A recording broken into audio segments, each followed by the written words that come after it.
The day after Rosh Hashana is Tzom Gedaliah. And for some people, it's a letdown. Because Tzom Gedaliah, it's a fast day. People are weak. In yeshivas, part of the day you rest. One would hope that right after Rosh Hashanah, you're starting this new life. Full speed ahead. And there's Tzom Gedaliah. So we have to appreciate what Tzom Gedaliah is. Tzom Gedaliah Be'etzem has absolutely nothing to do with Rosh Hashana, with Yom Kippur. These are one of the four tzomos, one of the four fast days, commemorating the destruction of the temple, the Churban. What's it doing here, B'chlal? Also, compared to Shavasa B'Tammuz, Asar B'Teva, Shavasa B'Tammuz, Tisha B'Av, we understand those were the stages in the destruction of Bayis Rishon, Bayis Sheni. What's Tzom Gedaliah? There was a small Jewish presence that was allowed after the Churban Bayis Rishon. And because of the infighting, the politics, Gedaliah Ben Achikam, the leader, was assassinated. And that was really the end to the Yishuv Yisrael in Eretz Yisrael after Bayis Rishon. Is that on the same level as the other fast days? Is it the same level of tragedy? There was a small presence. Of course, it's heartbreaking. Even that didn't last. But what makes this so important? We find Chazal telling us that Gedaliah Ben Achikam is held responsible for his death and the death of all the people that were killed with him. The pasuk seems to suggest that. They were killed by way of Gedaliah Ben Achikam. Why is that?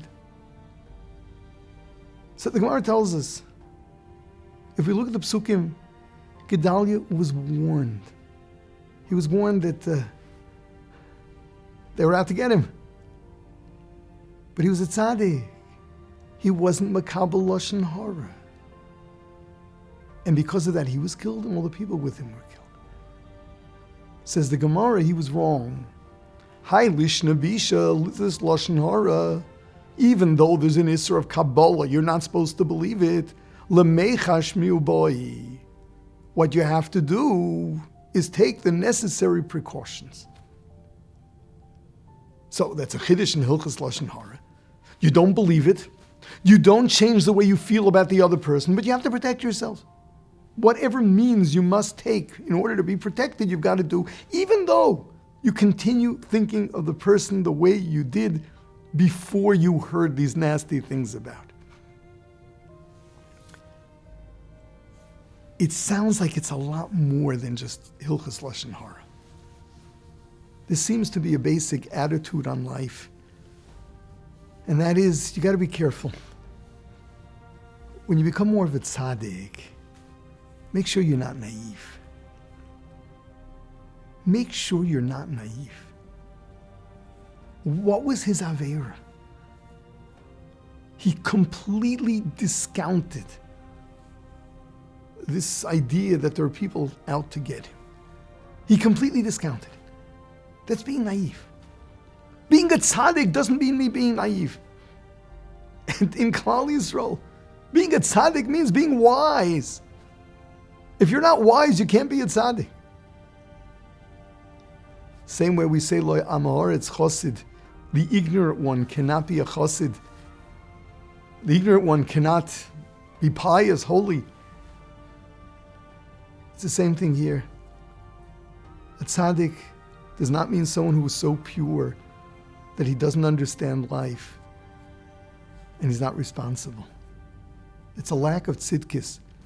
The fact that Gedaliah Ben Achikam is accused of being responsible for his own death and the death of the others that were killed with him. That's a clear message. Being a tzaddik, where you're being naive, you're guilty on some level. You're guilty for whatever the Rasha did. Being a tzaddik means you got to be wise. You see, Rosh Hashana, Rosh Hashanah, we changed our attitudes. In the days leading up to Rosh Hashanah and Rosh Hashanah itself, we changed our attitudes. We live for one thing. We live for Kirvas Elokim. We live to work hard and accept the schar that Hashem gives, which is a relationship with Him in Olam Hazeh, Olam Haba. Okay? Make sure that the way that translates to action is not naive. If you think that immediately after Rosh Hashanah, you've become a tzaddik gomer, and you imagine that your behavior is going to be on levels way ahead of yourself, you're making a terrible mistake. So the day after Rosh Hashanah is Tzom Gedaliah, the day to think about it. And it's also, not a day that you can give it your all, because we are fasting and we're weaker. Because there really is this fear that after Rosh Hashanah, we're going to imagine ourselves a lot holier than we really are. And we're going to start practicing in a way that's way above us and is not realistic. And as far as Hashem is concerned, we're being clowns. That's not real tshuva. That's not real growth. Real growth has to be thought through.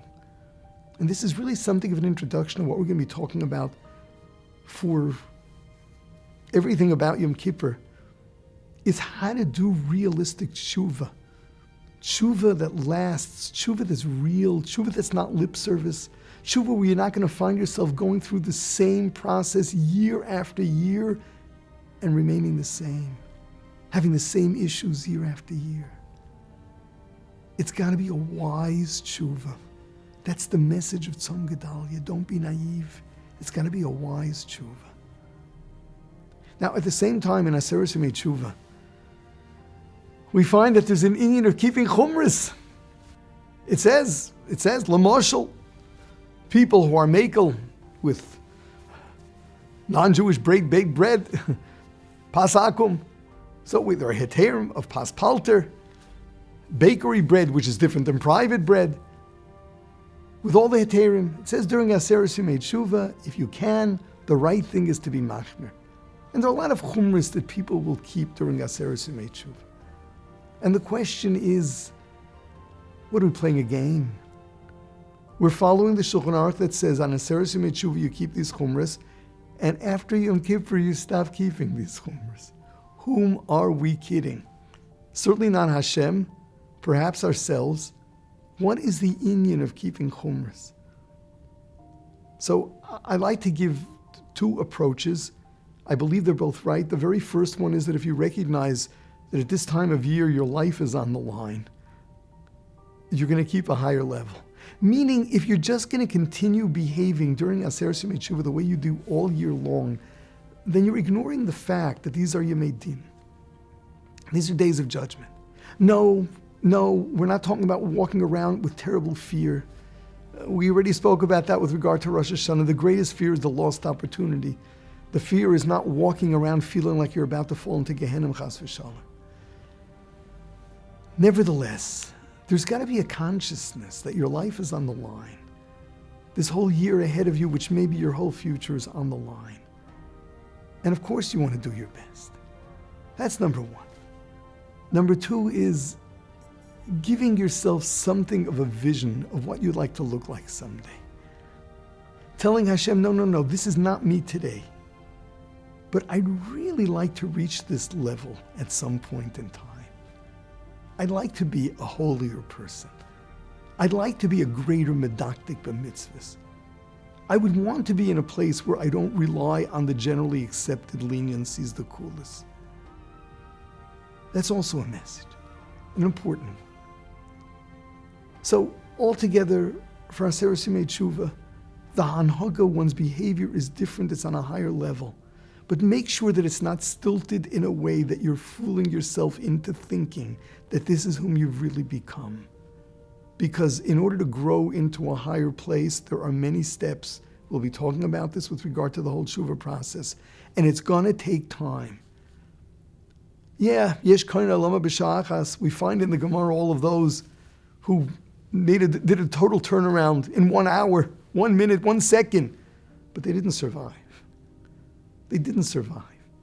To go on leading a healthy life afterwards Your tshuva has got to be a healthy and not abrupt.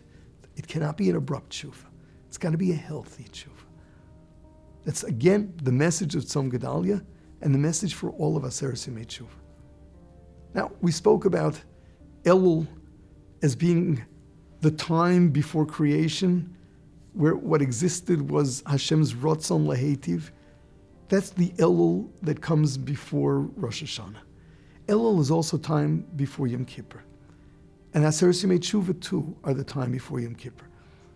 And we understand that these are the 40 days that Moshe Rabbeinu was up in heaven, getting Luchas Shniyas, getting the Torah that Klal Yisrael lost, getting it the second time. And Chazal tell us during all of that time, they were blowing shofar and reminding everybody, Moshe Olol Lamor, and Moshe Rabbeinu was up in heaven, Al Titu Be'egel, don't forget yourself. Don't make the same mistake we did the first time when we thought Moshe Rabbeinu was missing and we created an egel. So for these 40 days, these are days of preparation for Yom Kippur, aside from preparation for Rosh Hashana. And the preparation, of course, is preparing ourselves for Teshuva. In order to really appreciate what we're supposed to do in the preparation, we have to understand the Teshuva process. And once again, we're going to be discussing this very soon as we get into the whole idea of Yom Kippur. But what it means is that Elul really serves a dual purpose. Number one, working up that desire to work hard, to earn our existence. Right? That was what we said Elul was about, and that's really what Rosh Hashana is about. And the first two of the Aseret Yemei Tshuva Rosh Hashana are really committing ourselves to a lifetime of work, of accepting the challenges, of really wanting to grow and working hard for it, and appreciating how great that is. It's the greatest. That's what we live for. At the same time, we also have to start paying attention to our midos. We have to start paying attention to the way we behave and really start on reforming them. So that Elul and Aseret Yemei Tshuva, as preparation for Yom Kippur, must include not only that basic clarity of what we live for, it must also include actually working on our midas. Because if you're going to wait for after Rosh Hashanah and only have Aseret Yemei Tshuva for it, or certainly if you're going to wait till Yom Kippur itself, we're going to see the process is one that calls for a lot of understanding of yourself, a lot of self-awareness, and a lot of inner work. And you can't do that on Yom Kippur. Certainly not Yom Kippur, because it's a day where there's just so much pressure. And it's a day where you're in shul, you're not eating, you're not out on the street. It's a day where everyone's on their best behavior. And it may be the day that's most difficult to get a realistic self-image and understand what needs to change and how you're going to change it. So for that, we make use of Elul and Aseret Yemei Tshuva. They are in preparation. Number one, for Rosh Hashanah, in recommitting ourselves to work hard. And second, preparation for Yom Kippur, making sure that we are mindful of the way we operate, of our midas, our values, and really embarking on a process where we are going to really grow and change and take ourselves to a very good place.